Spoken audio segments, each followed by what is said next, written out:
So we're going to be talking about the impact of climate change in Africa. Less than 3% of greenhouse gas emissions are emitted from Africa, and yet, as we always hear, the people of the continent are actually bearing a disproportionate burden. The loss and damages that climate change actually causes on the continent and the human phase of climate change is what you talked about, the drought, the vulnerable community, the food insecurity on the continent.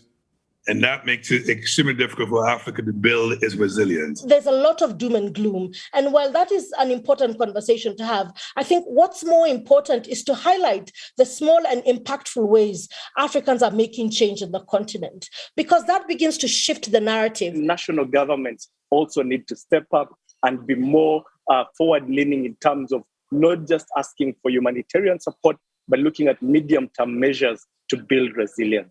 The elephant in the room is the fact that our leaders, when they come to the global stage, fail to make the case for Africa. If we don't set the agenda, somebody will set it for us. And time has come for Africa to set the agenda. Narrative matters. When you begin to say something over and over again, people begin to believe it. COP27 is a real opportunity for Africa to switch the narrative on the climate crisis. It's time for African leaders to bring the African voice. We need now to deal with this stuff and prepare our position as we go to Sharm el-Sheikh, which has to be an African conference.